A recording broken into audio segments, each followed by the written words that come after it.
UP के प्रयागराज में media कर्मी लक्ष्मी नारायण सिंह की हत्या के बाद शुक्रवार शाम डॉक्टरों के पैनल ने उनके शव का पोस्टमार्टम किया है। सूत्रों के अनुसार पोस्टमार्टम के दौरान उनके शरीर पर चाकू के 18 निशान मिले हैं, जिन्होंने हत्या की बर्बरता पूरी तरह से बयां कर दी है। हाथ, पेट, सीने और कमर पर किए गए वार इतने निर्मम थे कि उनकी आंतें तक बाहर निकल आईं। जानकारी के अनुसार हमले के बाद लक्ष्मी नारायण करीब 20 मिनट तक सड़क पर खून से लथपथ तड़पते रहे। मौके पर मौजूद राहगीर फोटो खींचने में व्यस्त रहे। किसी ने उन्हें अस्पताल पहुंचाने की जहमत तक नहीं उठाई। सूचना पर पहुंची पुलिस ने उन्हें अपने वाहन से SRN अस्पताल में पहुंचाया, जहां करीब 2 घंटे बाद उन्होंने दम तोड़ दिया।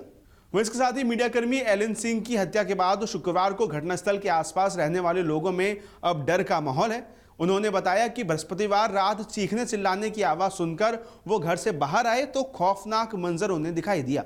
एलन सिंह लड़खड़ाते हुए फुटपाथ पर गिर पड़े। उनके पेट, हाथ और पैर से खून निकल रहा था और वो दर्द से कराह रहे थे। उन्हें बेरहमी से कई बार चाकू मारे गए थे। क्षेत्र के एक युवक ने बताया है कि आरोपी पर मानो जैसे भूत सवार हो गया था। वो दौड़ा दौड़ा कर एलन सिंह पर एक के बाद एक चाकू से कई वार करता रहा। किसी ने भी एलन सिंह की जान बचाने का बिल्कुल भी प्रयास नहीं किया। सूचना पर पुलिस आई और घायल अवस्था में उन्हें अपने साथ ले गई। पूरा फुटपाथ उनके खून से लाल हो गया था। आसपास के लोगों ने यह भी बताया है कि आरोपी व्हाइटनर से लेकर कई तरह का नशा करता है। वहीं अगर आपको ये पूरा मामला बताएं तो प्रयागराज के सिविल लाइंस थाना इलाके में हर्ष होटल के पास बीते गुरुवार की रात मीडियाकर्मी एलन सिंह की चाकू से गोदकर हत्या कर दी गई थी। वारदात के दौरान हमलावर ने 1 दर्जन से अधिक बार चाकू से वार किया। धूमनगंज थाना क्षेत्र में नेहरू पार्क के पास हत्यारोपी से पुलिस की मुठभेड़ भी हुई। इस दौरान आरोपी के पैर पर 4 गोली लगी हैं। अब उसे SRN में भर्ती कराया गया है। जानकारी के अनुसार मूल रूप से बलिया के रहने वाले एलन सिंह पिछले कई साल से धूमनगंज में अपने परिवार के साथ रहते थे। वो एक निजी चैनल से जुड़े हुए थे। रात करीब 10:30 बजे वो सिविल लाइंस के GHS रोड के पास गए थे। तभी वहां पर उन्होंने दोस्त के बेटे साहिल को ले जा रहे नशे के आदी आरोपी विशाल को रोका। इस पर कहासुनी हुई और विशाल ने चाकू से उन पर हमला कर दिया। वहीं पुलिस पूछताछ में आरोपी विशाल ने यह बताया है कि उसने मछली मंडी के पास से चाकू खरीदा था।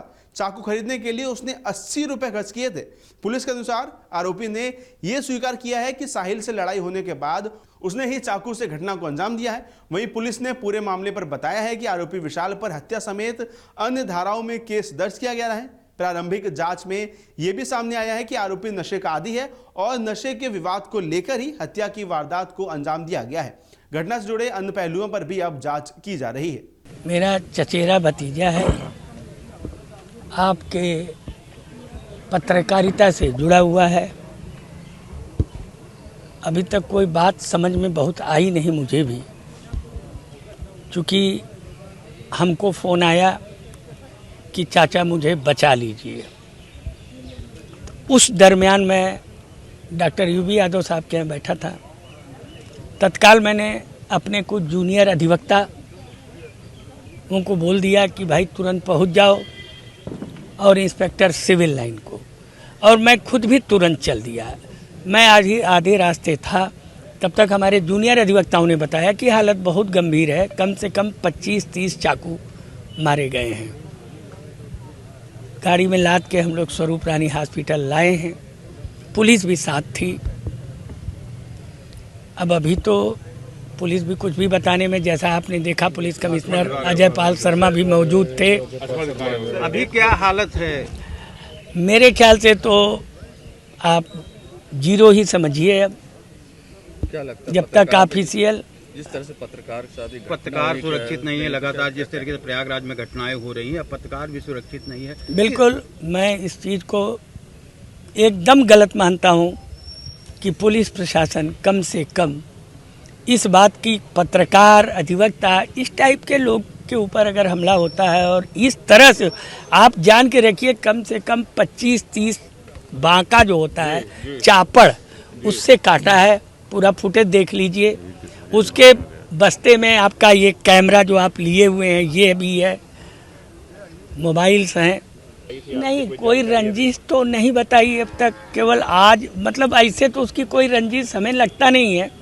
बाकी उनकी क्या है, उसका बच्चा है, एकदम छोटा सा है, अभी और एक पत्नी है, अभी लड़का है, वो भी बहुत बताने की स्थिति में नहीं है, क्योंकि हम लोग भी भाई चाचा जरूर हैं, लेकिन अब आप भी जान रहे हैं, मैंने बोला ना कि चचारा भतीजा है, तो बहुत कुछ अंदरूनी तो मुझे भी अभी बहुत अवगत नहीं है, लेकिन पुलिस से बात हुई है, पुलिस मुझसे ये कही है कि कुछ न कुछ क्लू मिला है, हम लोग तत्काल रवाना हो रहे हैं। ये बात कह के इंस्पेक्टर और एसीपी गए हैं। अब बाकी तो आपके एक पुलिस कमिश्नर आए ही थे, वो अपनी नहीं, मेरा तो ये है कि भाई कम से कम एटलीस्ट जिसने ये घटना घटाई उसे तत्काल अरेस्ट किया जाए और फिर कानूनी कार्रवाई किया जाए, क्योंकि अभी तो फुटेज होगा, तमाम चीज़ें होंगी, उससे भी देख सकते हैं कि कौन आदमी चापड़ लेके। किस तरीके से एक पत्रकार पर हमला बहुत हुआ जघन्य है, ये जघन्य अपराध है। पत्रकार, प्रयागराज की कानून व्यवस्था को क्या? मैं वकील भी हूँ, मैं इस हाई कोर्ट का महासचिव भी रहा हूँ, इस हाई कोर्ट का अध्यक्ष भी रहा हूँ, मैं हर चीज से अवगत हूँ। क्या रात में अब निकलना सुरक्षित रह गया है? काम हो बिल्कुल सकता है? अब अगर ये स्थिति है तो आप भी समझ ही रहे हैं कि बहुत कुछ अभी कहने की स्थिति में नहीं है, लेकिन जहाँ तक उसके स्थिति का सवाल है तो आप 0 मान के चलिए। सुबह शाम में सूचना प्राप्त हुई कि लक्ष्मी नारायण और पप्पू उनके ऊपर हर्ष होटल के पास में हमला किया गया और सूचना प्राप्त होने पे जो हमारी पुलिस टीम है मुझे वहाँ पे पहुँचे, जो घायल अवस्था में उनको जो घायल थे उनको उपचार के लिए तत्काल हॉस्पिटल भिजवाया गया, हॉस्पिटल पहुँचाया गया और उपचार के दौरान दुर्भाग्यपूर्ण तरीके से उनकी मृत्यु हुई। इसमें जो हमारी टीम के द्वारा विवेचना में पाया गया कि जो आरोपी विशाल और अपने साथी के साथ मिलकर के उसने ये हमला किया था, आज ही शाम को उसके द्वारा खुलदाबाद क्षेत्र से मछली बाजार से ये चाकू है, नागर चाकू खरीदा गया था जिससे उसने ये अटैक किया है। इसमें जो आरोपी है पुलिस के द्वारा उसको अरेस्ट किया गया और अरेस्टिंग के दौरान पुलिस पार्टी पे उसने फायरिंग की, जिसमें जो फायर में 3 गोलियाँ उसको लगी हैं। फिलहाल उसको उपचार के लिए हॉस्पिटल में एडमिट करवाया गया है और आगे जो साक्ष्य संकलन की कार्रवाई की जा रही है, तो उसका साथी था उसके संबंध में पुलिस टीम द्वारा अभी रेड्स की जा रही हैं और आगे बहुत जल्दी गिरफ्तारी करके सुनिश्चित किया जाएगा कि मौजूद कार्रवाई। सर, क्या पुरानी कोई रंजिश का मामला है? इसमें एक दिन पहले कुछ मारपीट की बात सामने आई है कि एक दिन पहले इनका कुछ बहसबाजी हुई है, उसको लेकर के ये घटना करने की बात प्रकाश में आई है। बट ये सभी सब्जेक्ट्स को अभी ये प्रथम दृष्टया की सूचना है, इनको सभी को वेरीफाई किया जा रहा है, अभी पूछताछ की जाएगी, उसमें डिटेल्स आगे शेयर। अगर आप ये वीडियो YouTube पर देख रहे हैं तो हमारे चैनल को सब्सक्राइब कर बेल आइकन दबाएं और Facebook पर देख रहे हैं तो हमारे पेज को लाइक करें।